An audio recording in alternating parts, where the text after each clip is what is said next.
इन्सुरेन्सको चाहिँ एजेन्सी लिएर काम सुरुवात गर्ने प्रयास गरेँ। तर सुरुवातदेखि धेरै नै गाह्रो थियो। 15 वर्ष पहिलाको कुराकानी हुने, 15-16 वर्ष अगाडि, 17 वर्ष अगाडि त तपाईँको बिमा पनि तपाईँको नेपालमा पनि कस्तो कल्चर थियो भने हामी चाहिँ धेरै कुराहरू इन्डियाबाट सिक्दैछ। त्यो टाइममा चाहिँ नेपालबाट पनि इन्डियामा बिमा गर्ने कल्चर भयङ्कर थियो।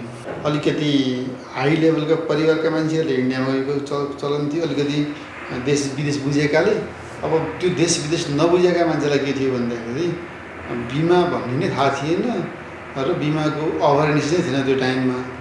रिलेसन बेसमा र ट्रस्ट बेसमा काम गर्ने कुरा पनि त्यो दुइटै थिएन मका। त्यही बिचलाई चिरेर पनि अगाडि बढेँ। एउटा गाउँबाट जन्मेर हुर्किएर काठमाडौँमा आएर मतलब एउटा दुःख सङ्घर्ष मेहनत गरेर, त्यसमा दुःख पनि छ, सङ्घर्ष पनि छ, मेहनत पनि छ, लक पनि छ, सारा कुराको साथ पाएको भन्छु म। करिबन 3 करोड मान्छेले जसरी गर्छन् म जस्तै गरी गाउँबाट काठमाडौँ आउँछन्, केही सङ्घर्ष गर्छन्, मेहनत गर्छन्, लड्छन्, त्यसपछि बल्टिन्छन्, फर्किन्छन्। सक्सेस भन्ने कुरा त्यति सजिलो छैन। त्यसको लागि त अनवरत रूपमा लागिरहनु पऱ्यो।